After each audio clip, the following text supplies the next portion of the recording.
So obviously there's been a lot of serious stuff going down in LA lately, and we wanted to hold off on posting episodes during the worst of the ICE raids and protests. We'd like to offer a heartfelt Trump and ICE, get off our bus, you racist. If you're out protesting, whether you're in LA or abroad, as I am now, please remember, be peaceful, be safe, and be relentless. Apathy got us here.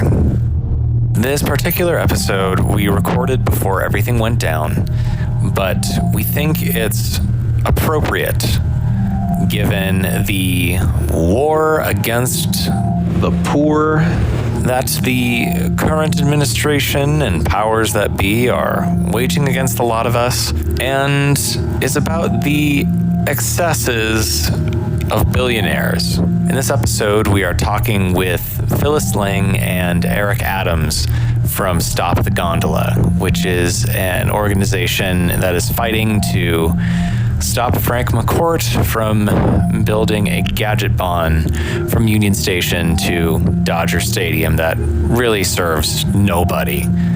It's really more of a Shelbyville project. The gondola is a system that is proposed to run daily from 6 a.m. to midnight, not just during Dodger season, with up to 53 cabins circulating on the system at any given time, one passing overhead every 23 seconds in each direction. When there are no Dodgers games or events, which would be 90% of the time, the gondola folks have said in the EIR that the gondola would run in low capacity mode, which is one cabin overhead every 90 seconds in each direction. Phyllis and Eric are both unpaid volunteers with Stop the Gondola, which is a grassroots volunteer-led organization that runs on a shoestring budget. Their fiscal sponsor is Power, People Organized for West Side Renewal, a nonprofit that does tenant organizing in the community. They received a small grant from the California Endowment in the past, but most of the work is done by volunteers. We have a veritable Bible of links in our show description from topics we covered in this discussion. So dig into those for additional context and opportunities to get involved and to stop this stupid gadget bahn.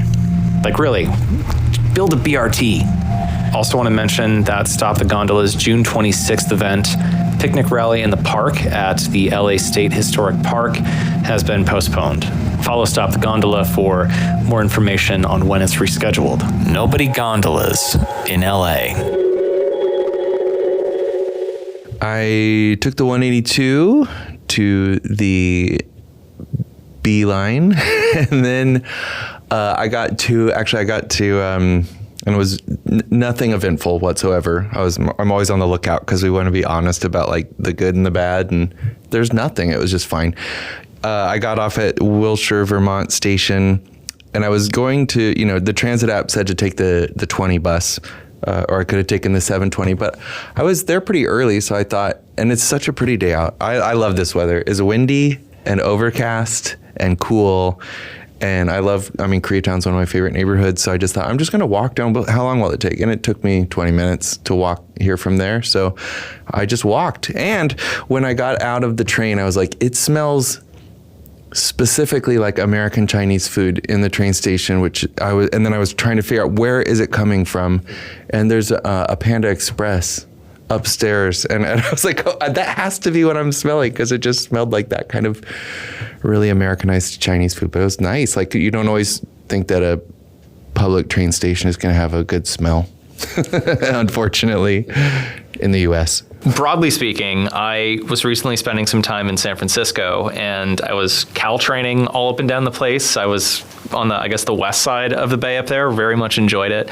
I haven't taken any modes between my trip in San Francisco to here, so I feel like part of me is still on the Muni-Judah line.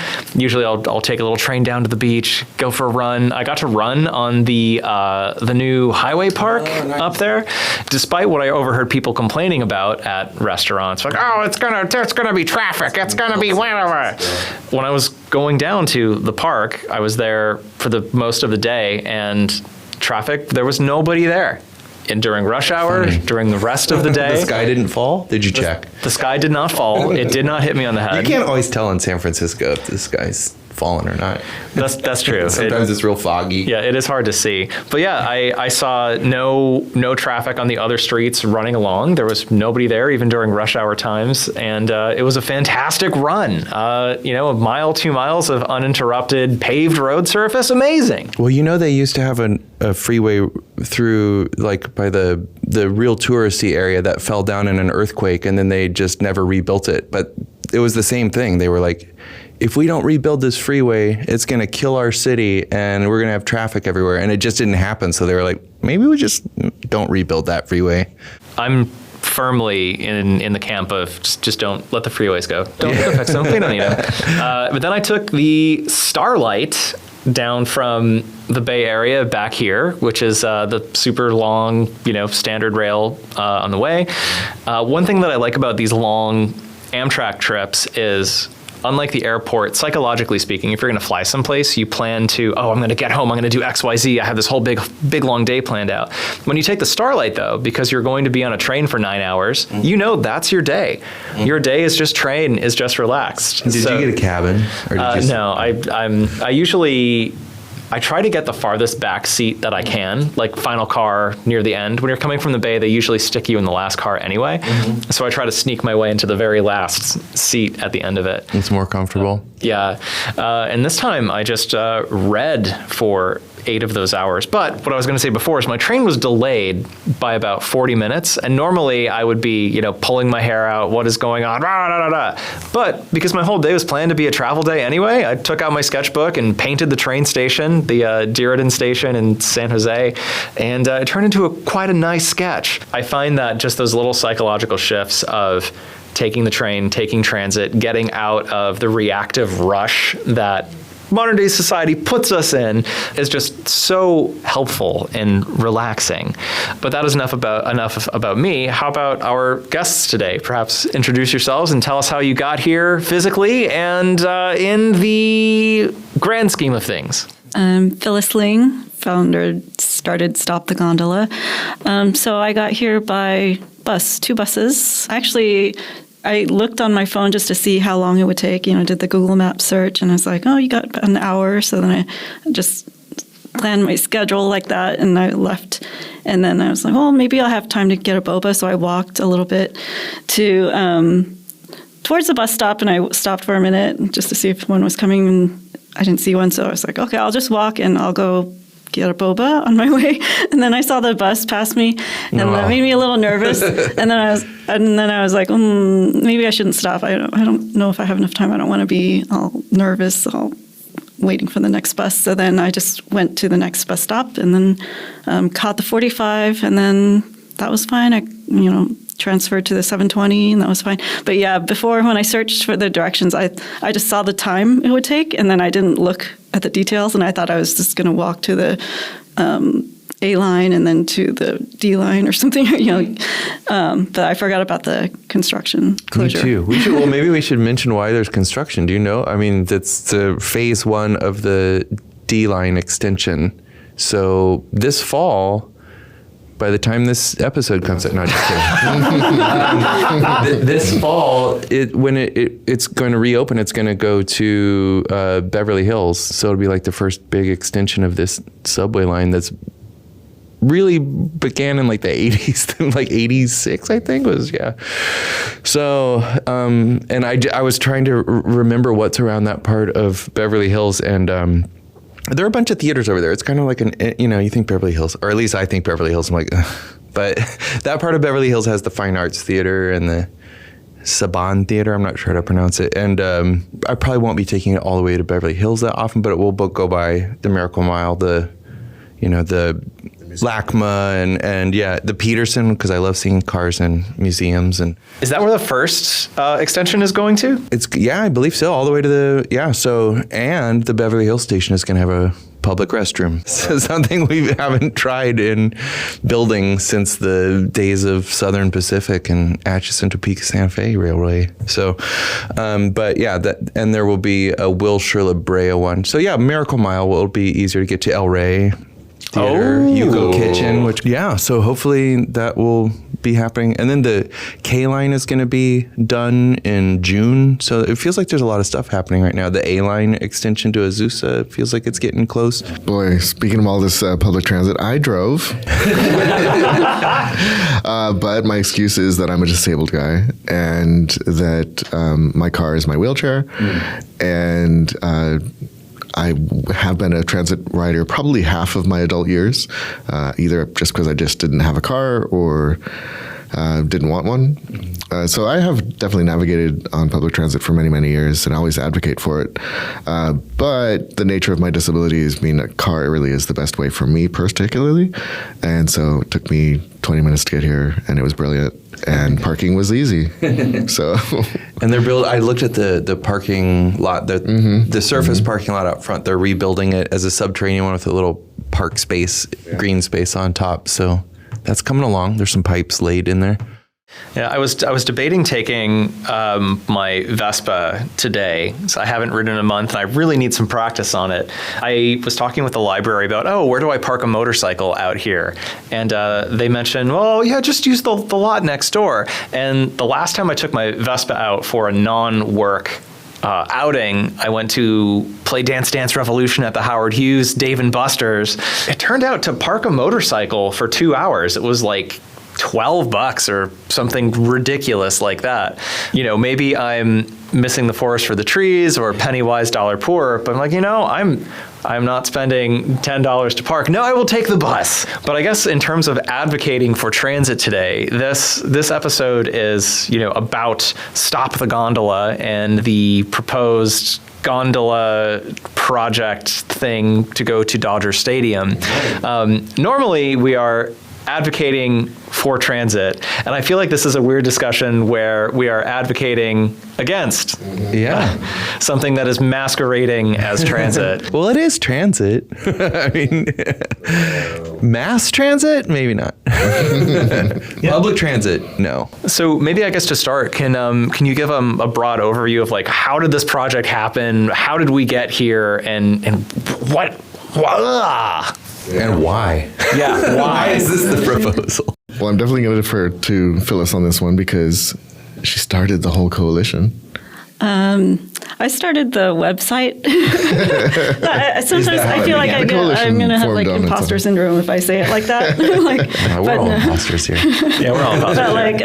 But I had the idea to set up a website to kind of shed some light on this project because it seemed like it was moving through very untransparently.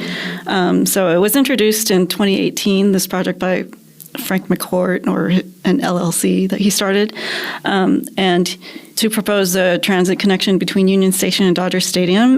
Wait, who's Frank McCourt? He's the Dodger owner, or he was the Dodgers owner? Okay. Yeah, he's former owner of the Dodgers who was forced to sell the team in bankruptcy. I believe that's 2012. But when he did so, he still kept 50% ownership of the parking lots around the stadium. And I think it's important to know that when he kept the 50% ownership, he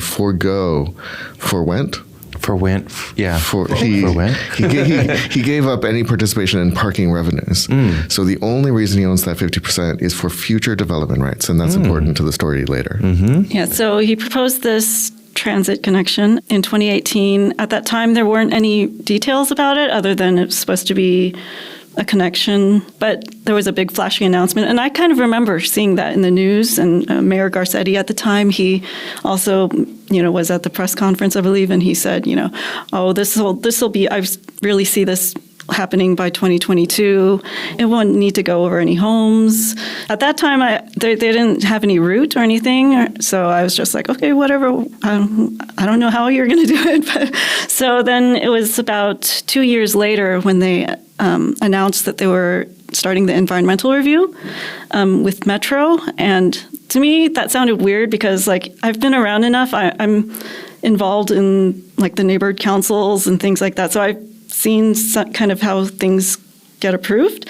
And that sounded really weird to me, starting with that, because normally the environmental review is a like very expensive, lengthy process. And you wouldn't start with that. You would start more with like community outreach and feasibility study. Yeah, it sounded like they skipped some steps. Yeah. It did. It felt like that. It felt like it was just out the gate, like this is happening and we're behind it. And so is everyone. Yay. Yeah. And part of it was that they were proposing it as a privately owned project, privately funded. That's still what they're saying, privately funded, but so I have questions about the funding later. yeah, so I mean with that, because of that, then they found a way, to go through a different process with Metro. And we found that out. It was they threw the process through an office at Metro called the Office of Extraordinary Innovation, which is, to my knowledge, a now defunct office that was set up specifically to solicit billionaires' boondoggle projects.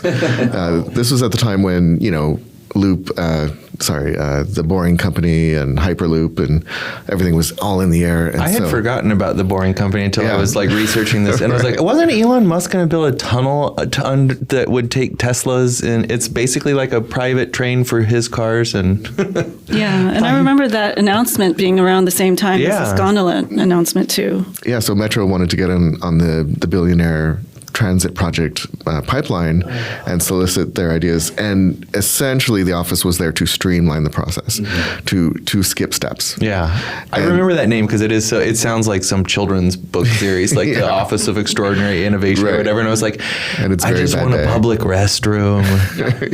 Yes, let's start with that extraordinary innovation. Place to eat inside the station. That's what I want. Yeah. So even in 2020, when they announced the environmental review, the project was still just lines on a map. And so we didn't know what the intermediate stations would look like. They had a couple of locations picked out. They had 2 routes already there was no decided. intermediate stations at first. At the very beginning in 2018, there weren't. It was just a 2-station concept with a direct connection. That's why they could announce the budget. $125 million was their first announcement of the budget. That was with assumption of the 2 stations. And then in 2020, with the environmental review, they announced that they had selected 2 potential routes. They both went over my neighborhood, basically over my house. And, which is what neighborhood? In my neighborhood council, we call it Solano Canyon. Okay. But everyone in the neighborhood pretty much calls it Chinatown. Okay. So and neighbors, a lot of them are Chinese. So yeah, they announced it and they selected the routes without talking to anyone in the neighborhood ever. And they also both went over LA State Historic Park. So they didn't come to any of the neighborhood councils or anything to talk to present? Not prior to the routes, the 2 route selection and the EIR, but then afterwards they did. Yeah, and even at that point, it was still very vague, the project. They didn't say how many towers there might be in between, where they might be located, what they might look like. So it was very much still untransparent and vague at that point. Yeah. And I had been reading about it online some, but it wasn't until their first public meeting when they had the real unveiling to the public at Union Station. And I showed up, very much open-minded, thinking, as a gondola lover, as a transit solutions lover, I thought this was going to be great. And I start going, they set up science fair style, and they had all these different booths, about 20 booths, explaining different aspects of the project. And by the time I got to the 3rd booth, I was like, this is insane. This is a complete boondoggle. This is so much worse than I ever imagined it could be. And I started talking to the folks, and of the 20 stations, 10 of them were staffed by consultants who were hired to just do the job, and then 10% were hired sort of in-house. Mm-hmm. And so all the consultants were allowed to speak freely, and the other half were not. They had to toe the party line. And so it was very confounding to have to ask critical questions, and I didn't know at first who was a consultant and who wasn't. And but based on the honesty of their answers, that's how I sort of found out that, oh yeah, the consultants are allowed to say, yeah, this is a stupid project and should never be built. And all the other party line folks were saying, oh yeah, we know there's some problems on the horizon, but we just don't think they're going to happen here. I'm like, well, what about all the other gondola projects around the globe where those problems always occur? They're like, yeah, we don't think that's going to happen here. I'm like, 100%. Right, it's going to happen, yeah. And it always has happened. Right. Why do you think it's magically not going to happen here? Yeah. And they basically said, because we were paid to tell you that. Like, okay. What are some of the common gondola problems that pop up elsewhere? The biggest thing is whoever owns the gondola, a gondola is a money siphon. And that money siphon is designed to take your money to the end, to the destination of the gondola, not to the start point. And so all these promises of money flowing to wherever the stations are is just a big lie. It always goes to the final destination, which is typically a ski resort. What happens if the gondola operating company goes out of business? Then what happens? Is there an answer? Or that's just not going to happen? They're not going to go out of business? It's one of the many, many unanswered questions with this project. Because I mean, just not to be cynical, but anytime you see a projected budget for a big project like this, it's going to be at least twice that, and it's going to take twice as long. It might not be around forever. Then, yeah, who's on the hook for it, So would you say that's an analog to the Pacific Electric Railway? Because that was privately owned back in the day, right? And yeah, except it was a much more extensive real estate project. Yeah, project. It's not a scheme. I mean, it did have its benefit, but yeah, it was mainly designed to sell property, and then this is the amenity, and then you kind of let the amenity get into bad shape and then rip it out once you've sold all the lots in the neighborhoods that you developed. And I think that's a good point to tell the story of why the gondola was even proposed in the first place, which is, because of Frank McCourt, he is no longer financially interested in the Dodgers. He only has a financial interest in those parking lots. And so when he proposes a gondola, it's not to benefit the Dodgers, it's to benefit his half of the parking lots. Well, what is his half of the parking lots going to be? We know this because he's been saying in the LA Times for more than 15 years, he wants a luxury mall at the stadium. It's called Dodgertown. And of course he's built models, he's announced it with great fanfare on LA Times many times, and yet as many times it's been announced, nobody seems to know about it. And that's the first I heard of it. Yeah. Really? Oh, or is that the Next 50 development? The Next 50 development is what is sometimes wrapped into as well. But essentially, it is not a project that benefits the Dodgers in any way. And if you think about how the gondola operates, it would actually be real negative to the Dodger teams, to the Dodger games, maybe, because of lines. Yeah, maybe. Well, that's one of the things because I feel like in the online space, at least, the discussion is framed in terms of NIMBY and YIMBY. Sure. And that it's important to remember that NIMBYism started as people saying, we don't want you to build affordable housing in my backyard, but then it became kind of weaponized by luxury developers being like, oh, if you're against us building luxury lofts and displacing people, then that's all, you're just a NIMBY too. And then YIMBYs are put in this weird position of being like, no, I'm for everything. And it's like, you wouldn't want like a battery factory in your backyard or a freeway, like presumably. So it's become this whole thing where there's no nuance anymore. And obviously there is some nuance here because we're talking about something that moves people and we're generally for that.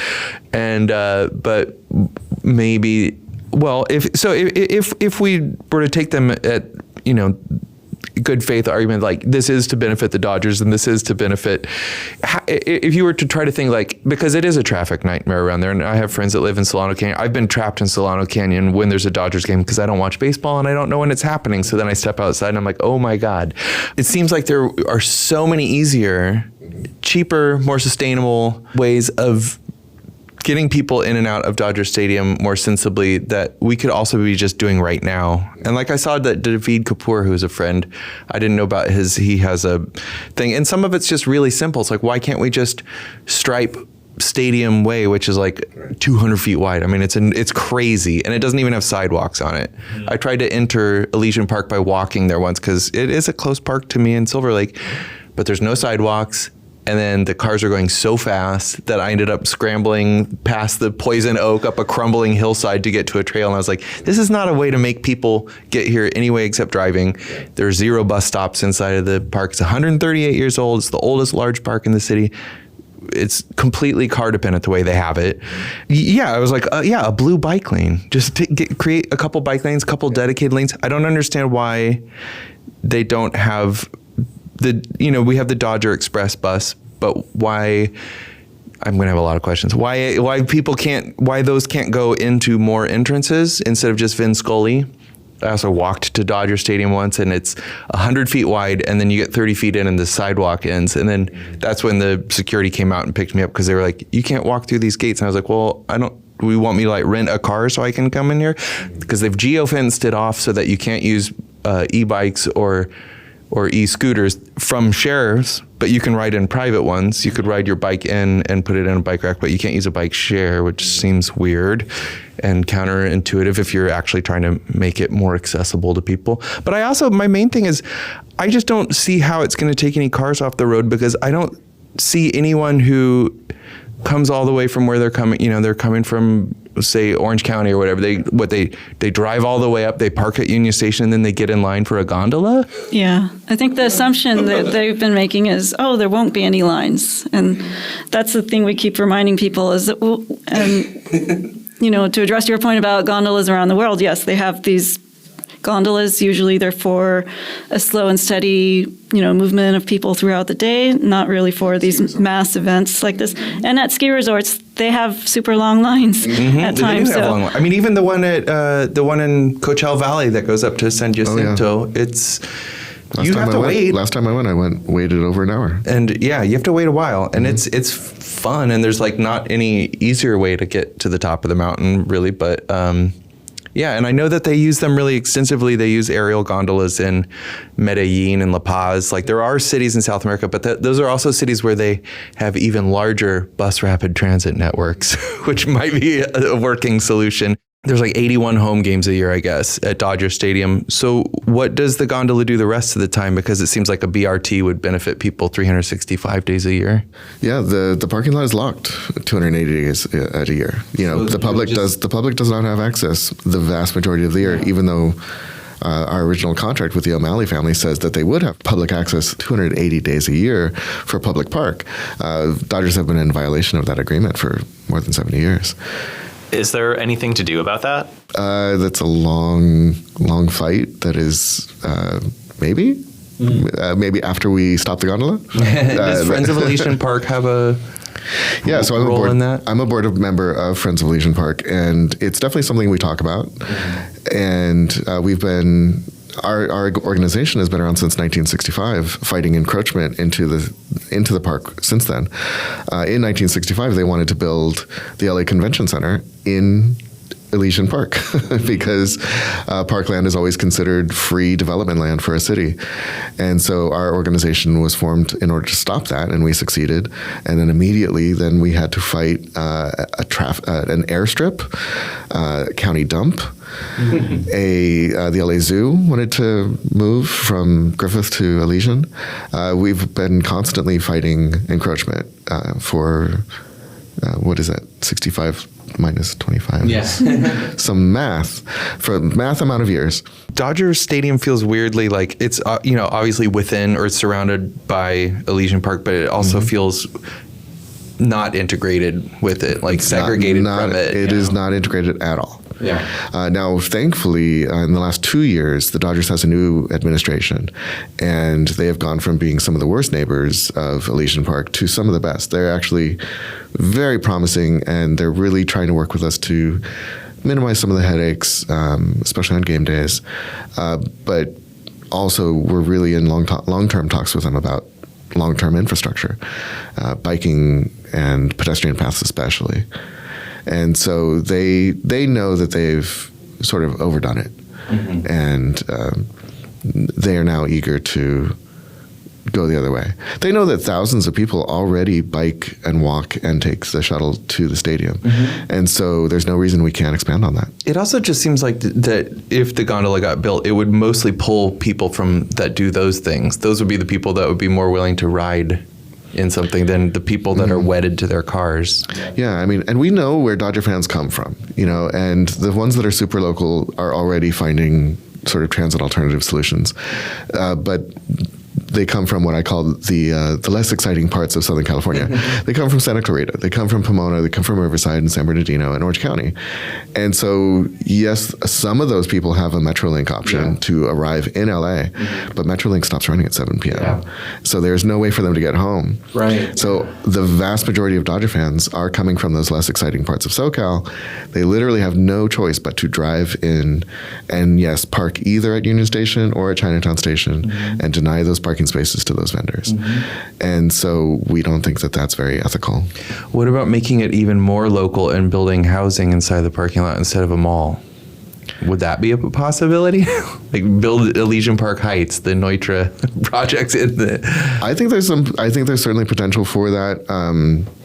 If you really change the culture of Dodgers to be a car-free experience, then I think there is room. I mean, it is a giant piece of property. The donut around Dodger Stadium is gigantic. Yeah, I calculated it's about 4 square miles, so it's like bigger than Chinatown. It's bigger than Larchmont. It's bigger, it's bigger than Little Tokyo by a lot. It's about the same size as this entire Civic Center, and it's just car storage. Yeah.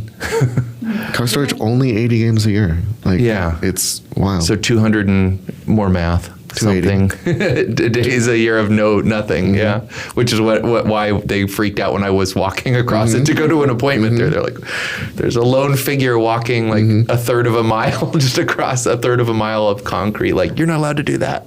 No, I mean, it really is my dream that once we stop the gondola, that we then go after the actual contract we have with the Dodgers, which was those 280 days a year.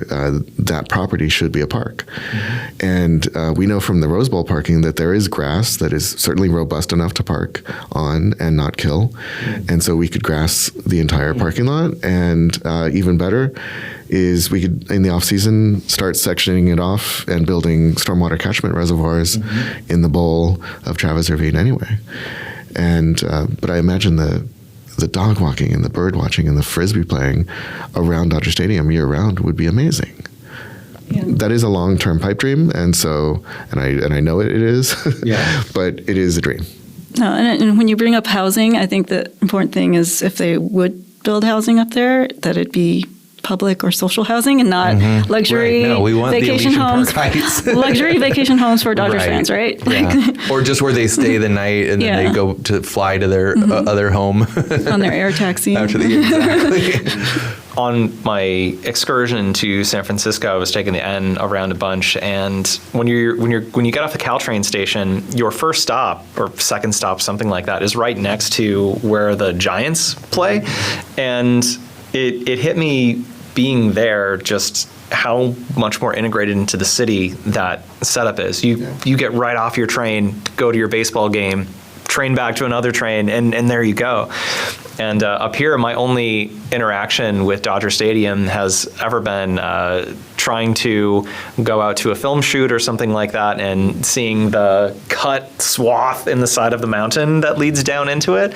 Like, I don't know what's beyond there. It's a blank spot on the video game map of my mind of LA right now. It really is a world apart. So in terms of the work that you're doing with Stop the Gondola, what are you doing to stop it, and how can folks get involved? We're trying to spread awareness of this. I mean, part of the thing is that a lot of people haven't heard about the project, and even when we're out tabling, doing events, and we're constantly meeting people who haven't heard about the project, even at LA State Historic Park. So yeah, we now table at 2 different farmers markets, on Thursdays at LA State Historic Park Farmers Market, and on Fridays at Echo Park Farmers Market, and I do the majority of those days, and it is shocking how many neighbors, locals, have no idea of the proposal.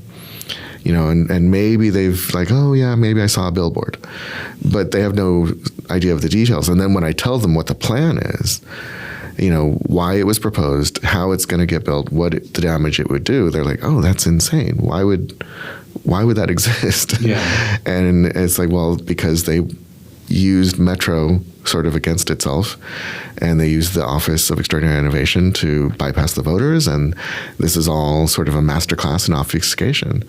And it's up to us telling people one-on-one about the program. And I think, I mean, we talked to I think I calculated something about, we talked about 1,000 people a week. And we've now been doing tabling for 2.5 years, almost every week. And now it's doubled with two farmers markets, and now we're getting invited to a lot of community events as well. And so, yeah, we're just talking to thousands of people one-on-one, because I always say we're never going to win the argument on a billboard. You know, the Gondola project looks too sexy, and so that's why they're... It's easy to do renderings, but maybe if you had renderings of other extraordinary innovations, like a pedestrian bridge from the State Historic Park to Broadway, so that you can get from like Dogtown and get to Elysian Park. Renderings are so skeezy. I was reading an Urbanized LA article on the bus about the current proposal, which is to run the Southeast Gateway extension line underground through DTLA rather than doing an elevated line through it. And there were two renderings of this proposal. The underground one it's the same, virtual set of street that has, there's a bike lane, there's a bunch of trees, there's someone walking their dog, it's sunny, and da-da-da-da-da. And in the overhead elevated rendering, it's this big concrete monstrosity going over with like, no trees, no people walking. They changed the lighting so the thing is in full shadow. To me, it looks like pure propaganda, because number one, if you build something underground here, I feel like you would have to be a struggle to get trees, dog walking lane, bike lane, bus lane installed on that in this city right now. Like I just don't think that's realistic in that rendering. And their lighting choices were just so like, it's bright, it's sunny, it's green, it's this urban naturalized utopia. It just seems very unrealistic with how things like HLA have been implemented so far, slow and scat. Not that it hasn't been a good thing, but just kind of slow and piecemeal rather than what that rendering is showing. So yeah, I don't know how much I can trust that stuff. Yeah, it's one of my pet peeves is like all these news stories that show that rendering with the gondola cabin flying high above the southern view, like you see the ridge line of Victor Heights in the background in the gondola, and you see the downtown LA skyline in the back. The gondola doesn't go there. Like that's flying high over, high over the southern side of Dodger Stadium when it comes right up to the ground level at the eastern edge of the parking lot. So it's like they're trying to sell this fantasy that it's low impact, it goes over a lot of open space, doesn't really affect people, and you'll get these fantastic views. Most of the route is actually pretty low. So speaking of impacts, how does the gondola route, if it was built, how would it impact parks? Because it goes over a few parks, right?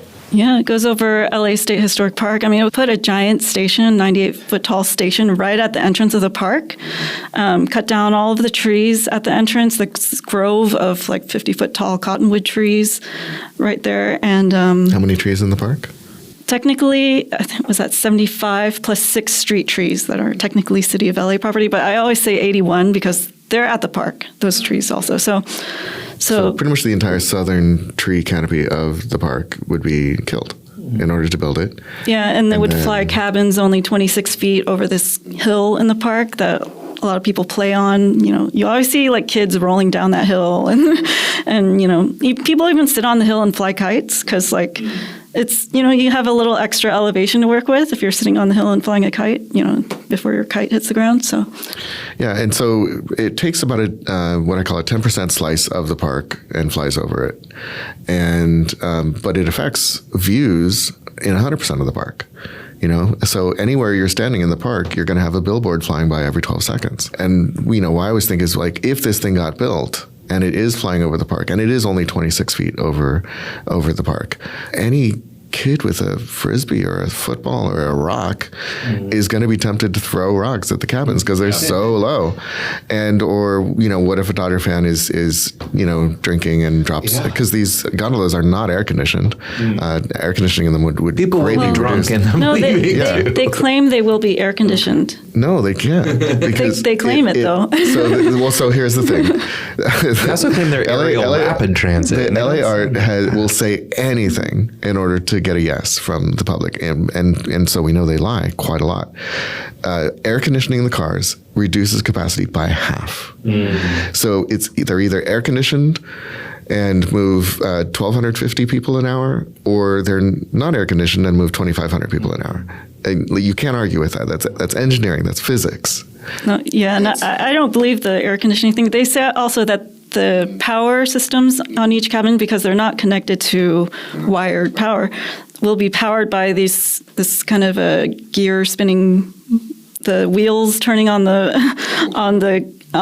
support cables. So kind of a what do you call that? Like a regenerative capture. Regenerative It's power. perpetual motion machine. Yeah. This is amazing. Yeah, so I'm trying to just imagine myself like cranking something and powering air conditioning with that. I hear that if you go on the gondola, it actually like folds your laundry and washes your dishes too. I mean, it's kind of a cliche in like, transit circles, but it really does sound like the monorail episode of this episode. It's like, Yeah, and they've said, residents nearby the gondola can ride it for free. So I'm like thinking, I'm going to come and set up my home office in there and just ride it around all day. Except I don't think. And if it's only 3 stops, where are you going to be riding it to for free? Yeah, what is the middle stop? Because it picks up at Union. Chinatown Station. Okay. at the state park. So at the state park, which is immediately adjacent to the existing Chinatown Station of the light rail.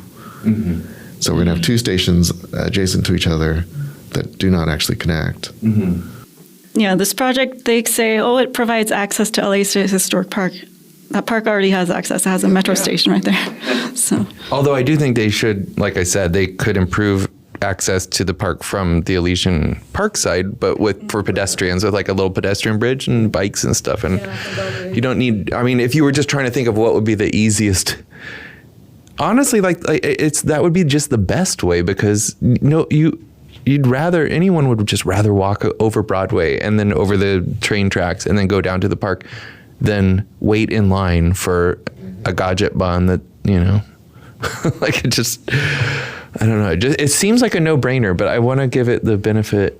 I'm trying to be diplomatic about, because I will say too, when I first heard it, I thought, well, if it's going to be paid for privately and I hadn't really thought about it. It just, I was like, I like that gondola in Coachella Valley, and sure. Yeah, and that's a tram. It's a different technology. It's a lot simpler, and that's one of the reasons why it's a lot less talk money. Expensive.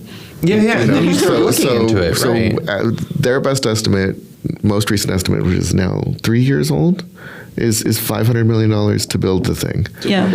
Now Metro in 2021 dollars. Now Metro, prior to their, we recently won a lawsuit that threw out their environmental impact report. So that means their Metro approval that they received with 31 community benefits agreements has now been thrown out. But let's go back for a moment and assume those 31 community benefit agreements stand. Those community benefit agreements cost the developer another $300 to $500 million. And Frank McCourt has only pledged $25 million towards this project. Oh, I didn't hear that. Yeah, he's famously only pledged $25 million. No, I heard when he first announced this project, he pledged to find the financing for it. Oh yeah. No, he said he'll find it, but he said I will put down 25 of my money.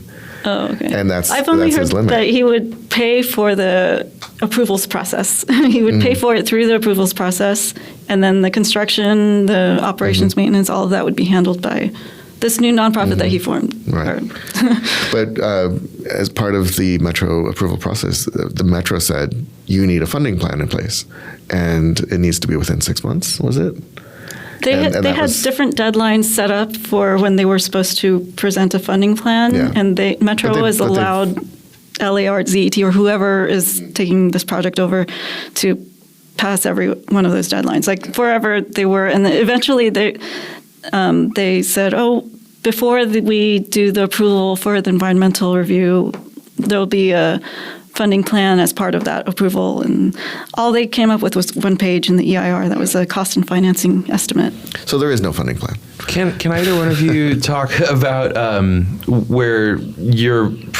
how you feel City Council feels about it, and specifically CD1, Eunice says, or Hernandez, how she's, what their opinions are? Yeah, she's been an amazing supporter. She's been you know, I always tell the public, it's hard for any city council member, any mayor to be anti-developer. You know, their job is to encourage development. And so it's really wonderful that she has stuck out her neck for us and for the neighbors and saying, this is a bad project. This is a harmful project. And so, yeah, she's been against it from day one. And she's really helped us with the city council and allowed other city council members to also come forward and say, this is a bad project. I'm imagining that 3 of them probably really like it, but Yeah, so our best estimate when we do power mapping is that we have 5 council members sort of very thoroughly in our camp. We think we have 5 thoroughly in McCourt's camp, and 5 that are wishy-washy and we haven't heard publicly how they feel about it. And so we are working on them. okay. and it is the 5 that are sort of pro gondola are the typical West Siders who say this isn't my problem. Maybe and a Valley rep or 2. Yeah. And so, you know, they say, if we can encourage this billionaire to build at Dodger Stadium, maybe they can also build here on the West Side as well. I'd rather not have billionaire projects personally, but recently there was, with the environmental review getting shut down, right? How does that impact the process of this thing moving through? It slows it down more, you know, and any delay is a win for us. Yeah, I think they have to go back and do a supplemental EIR. We don't know how long that'll take. I mean, theoretically they could have been preparing for this, you know, while the lawsuit was going on. So we don't know if they could come out with it very soon or if it could take 6 months to a year. But I think we're kind of expecting this from now until the end of the year to be a really busy time with possibly metro meetings, California state parks. They're going through the review process as well. So, and it seems like the project proponents aren't stopping the state parks. Their pursuit of state parks approval. So even though the EIR, the state parks is basing their outreach on this project on the EIR, it seems like, Yeah, we should back up and explain to the people that there's 3 agencies that can still stop the project, and that's the California State Parks Commission, Caltrans, because it passes over the 110, and the LA City Council. And so we lobby sort of all 3 of those in different ways because they have very different agendas, and point out how to all 3 of them, it would probably be a negative thing.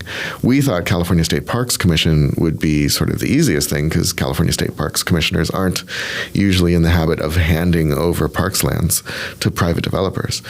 But very early on in the process, we heard that they were preparing to do that, to do just that, to give away the air rights of LA State Historic Park. We're still pretty shocked at that, and we've had a lot of chats with them about how, and one of the things that they say to us is, well, if we do trade these air rights, we might get that bridge over North Broadway, over the Gold Line. And so our reaction is always, doesn't that seem like too high of a price to pay for a bridge? A really out of scale leverage. Yeah. And that's why we're so grateful for Eunices Hernandez, who put in things like a traffic study. So she's requested a traffic study that hasn't been conducted since 1990. So a repeat of that. And we know that traffic study is going to take about 18 months. And if you do calendar math, those 18 months plus the delay in the lawsuit for the EIR means now that the gondola cannot be built before the Olympics. Now, the Olympics were always just sort of a fake excuse to build by anyway, but we've now removed that as an option. We don't think there is any physical way they can build before the Olympics. They need more than 2 years to build, and with the traffic study, meaning nothing can happen until the traffic study is concluded, and they have to redo the EIR and get all the approvals. The chances of that being done in the next year in order to give them that 2-year window of construction, pretty much impossible, unless they bribe lots of people, lots and lots and lots of millions of dollars. Or buy them a jet. Again, like we said, we're pro transit, so it's like why would they be against this? Isn't anything better than nothing? And it's like, no, because I feel like And this is what always happens with it from the Boring Company. It was the same kind of thing. Or even, Elon Musk was always against the high-speed rail too, because he wants to sell you the idea that because that's competing with Tesla. So it's like, if you're environmentally concerned, just get one of his electric cyber trucks and drive to San Francisco instead of taking, electric. So it's always saying, let's take away money for proven things that we know work, like bike lanes and that are cheap, and like pedestrian bridges and more bus access. And let's not invest in that anymore right now, but let's put the brakes on that because we've got this other thing that's going to be amazing and will never get built,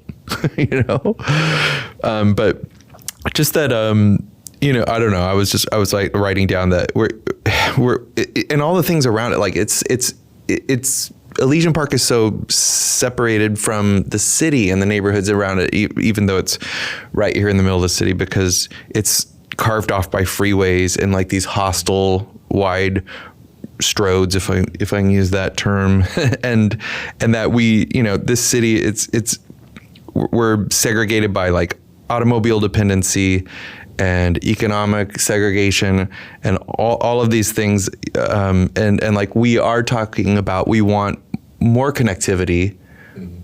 But this isn't it. This thing isn't going to provide. This is just taking away from things that would connect us, That's why people on Nobody Drives in LA are saying, no, not no to this, no to the gondola. Nobody gondolas? Yeah, nobody gondolas in LA. That's today's episode, I think. That's the title. Yeah. Well, so when Frank McCourt bought those parking lots and said he wanted to develop on them, the city said, you have to build a public transit option. And they left that open. And they said, as long as you build public transit, we don't care what it is. And he chose a gondola because it's because of its particular foibles, mainly because he can sell advertising on it every 12 seconds, and he can charge tourists whatever he wants. Right. The average ticket price around the world is $20 to $30 for a tourist fare. Seriously? Yeah. And that's actually that's really like weird to think about. Like, why a gondola? Like, why would you choose that to get? And it's like, because it goes above cars and it doesn't deal with. Well, neither do buses and bus lanes. No, I think that they're attractive to some real estate developer because they have this idea you can just buy a couple of pieces of properties, build the stations, and then put the cables in between, and there you have your mass transit. But why not like a dirigible or a blimp? Well, he could have also have invested in the Dodger Stadium Express. Right. And, a lot of people don't know that pre-COVID, it picked up from 6 different locations around the county. Since COVID, it now only picks up at 2, at Union Station and Artesia Station. But he could have re-expanded that. Yeah. Could have put a dozen stations around the county instead. And you could advertise to people on a bus too, not as robustly, but he chose not to because he wouldn't then own it. And the other thing is, the city only said he has to build the gondola. It doesn't say he has to maintain it. Right. And so he can build it, get the green light to build his luxury mall, and then 3 years later shut down the gondola. I'm just wondering how old Frank McCourt is. He's getting up there. And now he really wants to buy TikTok. Yeah. And so we're really hoping he does that, because then he'll lose interest in this little project. Okay, I just looked up a Frank McCourt who's dead, and I was like, oh, breaking news. But that's the author. So let's say this gets killed. Let's say the gondola is stopped and all that. What options do you see as being preferable to that? Like, what's your wish for this?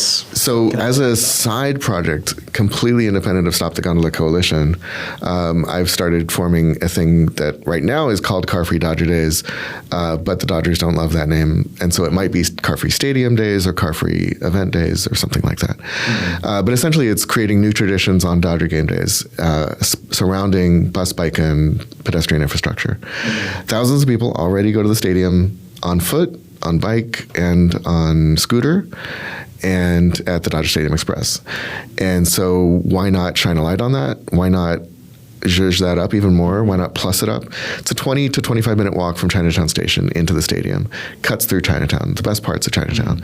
So why don't we turn that into the Blue Parade route? Why don't we hand out vendors specialty stickers and patches that they can give to people who are walking to the stadium? Why don't we create that new tradition? You know, high five people and get community volunteers to wear high-vis blue vests to mark the route.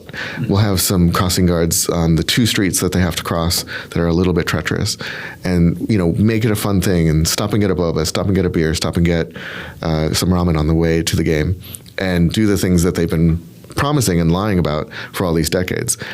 The Dodger Stadium has not really financially benefited Chinatown, but it could if we actually put some effort into it and created the Blue Parade route. And then the same with bikes. What we're doing with bikes is working with bike clubs.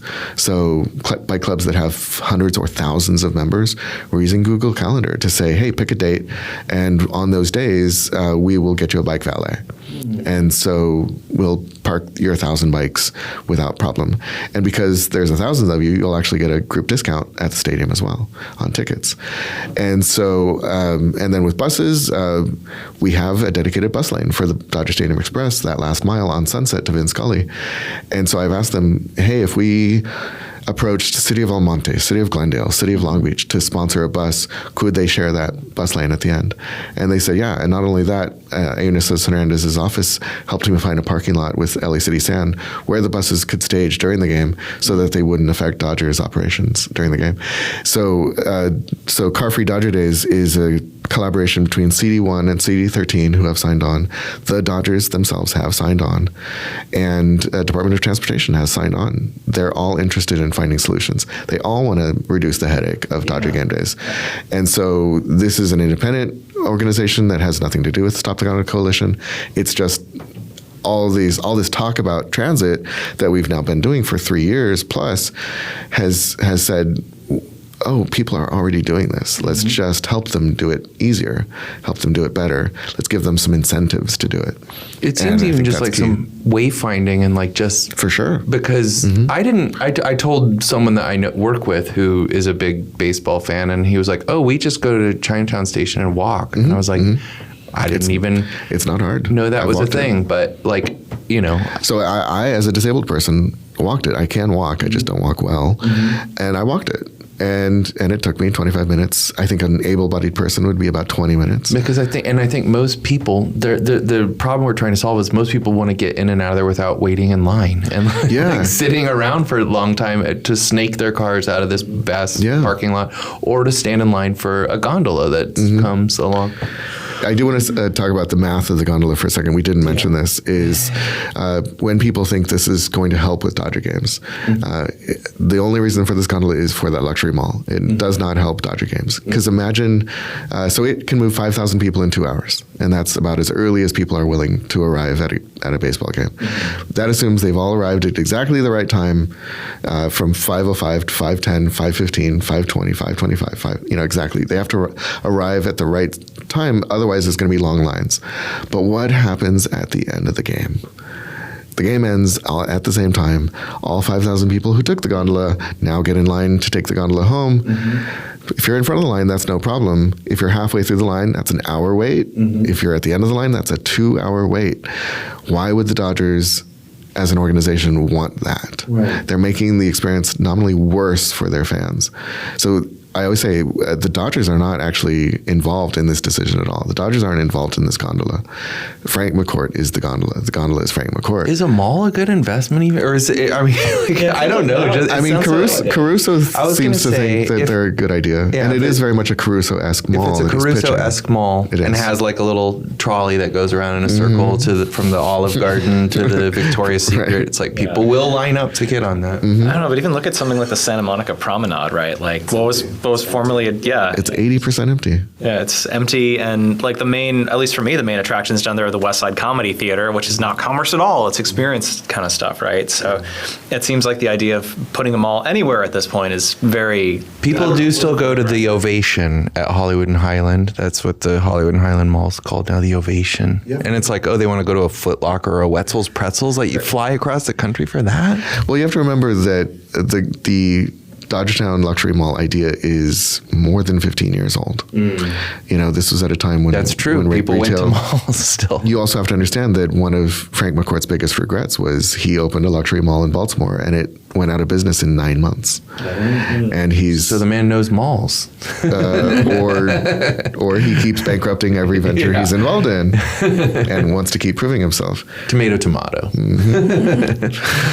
I think and we're talking about transit options, like one thing we really push is this Hollywood Bowl style bus system. So then you have satellite bus stations in different parts of the county where people can come and, you know, park and ride the bus directly to Dodger Stadium, as opposed to everyone having to get to the gondola by transit and make a transfer, so no one would have a one-seat ride that way. What is the bus system for the Hollywood Bowl? So it picks up from, I don't remember exactly how many points, but it's more than 8 points that you can park. I know the one I know of is the LA Zoo.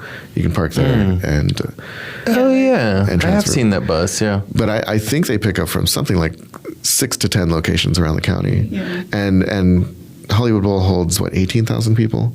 Something like that. And Dodger Stadium holds 56,000 people. And so the opportunity to pick up all over the county is there. And again, we know where Dodger fans live. They live in Santa Clarita. They live in Pomona, Riverside, San Bernardino, and Orange County. people in Santa Clarita do need stuff to do. If you've ever been to Santa Clarita, I was just recently there. It's like, okay, they have CalArts. Yeah, my sister went to CalArts. And that's it.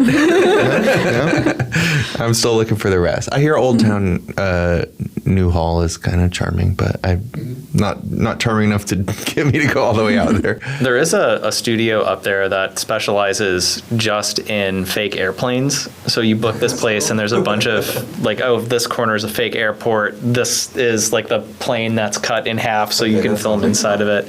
Like that's pretty cool, but you have no reason to be there if you're not working on a commercial or a TV show that needs a fake plane. Though it would be fun to rent it out, like, oh, bring your kid, play in this fake plane, here we go. I'm sure they'd love it. Or my dad, who's a 60-year-old child, he'd probably love that too.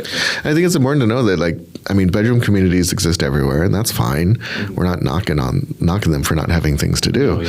We have to acknowledge that the Dodgers are a regional draw, and that Frank McCourt is sort of using that as an excuse to extract value from the public. So he's taking public right-of-way, public parks, public airspace, and turning it into private profit. And knowing the history of Travis Ravine and eminent domain and the tragedies that it caused, our coalition says, not again, not on our watch. We've seen this story unfold. We've seen it break hearts and break up families, and we're not going to allow that again. Well, that's an important thing to bring up, because we haven't really talked about that. For people that don't know, there were neighborhoods there before. There was La Loma, Bishop, and Palo Verde, and people were removed from them and told they would be getting great Neuter-designed public housing. Yeah. And then it never happened. They said providing housing for people is anti-American. Yeah, a white racist mayor ran for office, and majority white racist voters agreed that public housing for brown people was bad. Right. They were totally fine building public housing for white people elsewhere in the county. That's why it's all like World War II era. And then they gave the white residents of the housing projects GI Bills and said, now you can go buy a house and we're going to allow brown and black people here and not maintain them anymore and let them and not build anymore because they're anti-American. Yeah. So those families of those three communities agreed to leave based on a promise that was then broken by the voters of LA.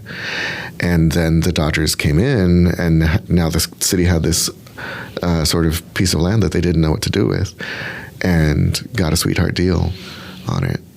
And you know what? And one of the things is that they were like, oh, it was substandard housing and it was all slums, and like some of it was, but there were a lot of people that lived there. And if you go along like Amador, that was part of La Loma, I think. It's now part of Solano Canyon, and there's another street up there that was part of Bishop, and you can see houses that are from the teens, 1890s, 20s, 30s. They don't seem like slums. No. They seem nicer than anything I could dream of owning. The story is that some of the wood floors in my house came from one of the homes in the Chavez Ravine. Yeah, and you can see the foundations for something. I'm like, I didn't know like these slums had foundations and staircases and stuff. Yeah, apparently like one of the relatives from the house like was watching what was happening, and then he went and salvaged some the wood flooring. Well, a little bit of a tangent, but they did a similar thing in Dogtown, which is like what they called the neighborhood where the pound was, and now the William Meade homes are. Right. But that too, they were like, oh, these are all slums. This is all substandard housing. That's why we have to demolish and replace it with warehouses and stuff. And you and this housing project built on a toxic waste site or whatever. But they clean up eventually. But if you see, they would document those, or like Bunker Hill, and you're like, it doesn't look substandard to me. It looks like so much of what I don't know, just doesn't seem that bad. No, there's redevelopment. Seems like it was an excuse. Yeah, there's a redevelopment happening there now too, and the residents. Oh yeah. A lot of the residents just want them to fix it up and not necessarily, tear down and rebuild, but. And speaking of redevelopment, LA State Historic Park, we haven't talked about that enough, is, it's only a 20-year-old park or so, and for 80 years it was a rail yard called the Cornfield. It was nicknamed that because little corn would fall off of the freight trains, and then tanker cars would then drip some water on it, and so you get these random shoots of corn throughout, and so they jokingly called it the Cornfield. And when it was abandoned, they wanted to build warehouses on it. And the neighborhood found out about it, stood up and said, no, we need more parks. This is going to be a park. And it was a long and hard fight, and we won. And we were up against people like Jeff Bezos, and we won. And that was only 20 years ago, and we all remember it. So the chances of us then losing a portion of that park to another billionaire's boondoggle idea is laughable. Well, and like we are, even though we have this big Elysian Park right there, and we have big Griffith Park, we are still very park poor as cities go. Like we need, and wildlife needs. I mean, this is my opinion. I doubt it, but maybe you disagree with me. But you know how I feel about it. But I feel like sometimes even that gets pitted against housing. People are like, well, I'm going to vote for more housing even if it means loss of green space. But I'm like, hi, as a poor person who would benefit from social housing, I also benefit from green space. And we have enough land to have both, because we already have 3.3 parking spots for every car. We have it's an area larger than Pasadena is all of our combined car storage areas. So, well, Eric, where are the people who move into those houses going to park their cars? Exactly. I know. What would you rather have? Like a house with like a little strip of green around it that you have to maintain, a fallow grass lawn, and then drive 2 hours to your workplace and back?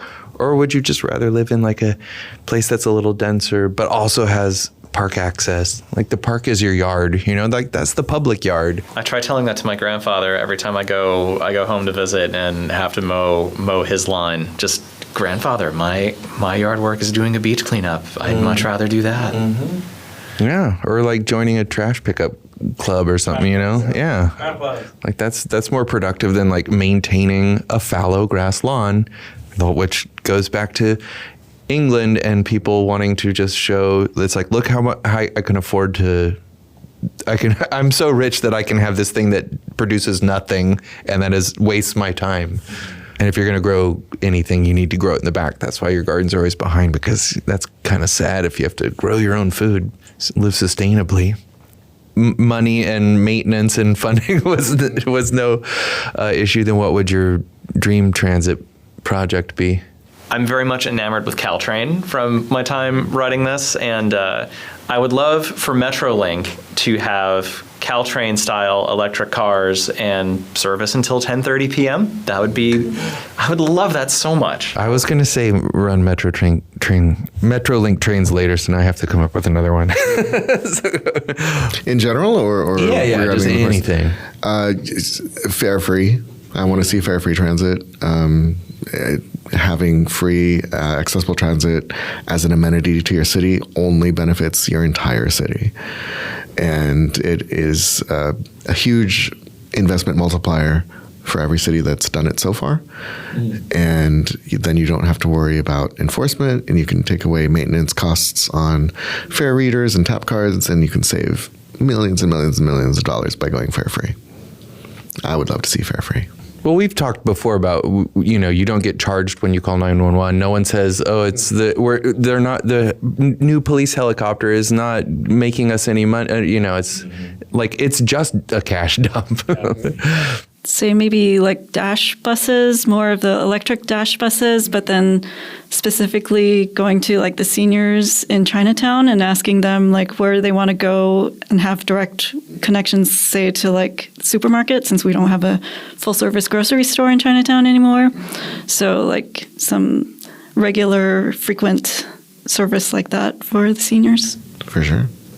I don't know what my transit dream project is. I feel like I've probably said a lot of the things I think about in the past, but just from smelling the Panda Express in the Wilshire, Vermont station, like I always just think have restaurants inside of train stations. Yeah, and again, going back to Caltrain, I can't stop gushing about this Caltrain route. But the station I got off at, there was a coffee shop. Like here's the station, here's your entrance, coffee shop right there. You get off of your train or you're going onto your train. Coffee shop, breakfast, lunch, whatever you need, it's right there. I remember the downtown subway stations in LA used to have concessions in them. One had a Dunkin' Donuts, the 7th Street Metro. Oh, that closed during the pandemic, right? Yeah. But it was like a little tiny. Yeah, but there were several of them. 7th and Metro had them. I don't think Pershing had it, but Union Station had it. Union Station has stuff, but that predates Metro. And so does the Chatsworth station has space for, like in old days, people realized like that people like to eat and drink and take trains. But at some point we were like, no, this should have all the charm of a parking garage. And then we'll put in a nice piece of art, but no restrooms and like get the hell out of here. But if you go to, I've been lucky enough to travel, especially in Asian cities, you just go into like train stations and there's boutiques and art galleries and restaurants and cafes and bakeries and coffee shops. And you're like, oh yeah, you can put stuff in this space. It doesn't have to be lifeless. Right. Huh. And then people hang out there and they spend money and then that presumably goes into the transit system. So it seems like it would be a win.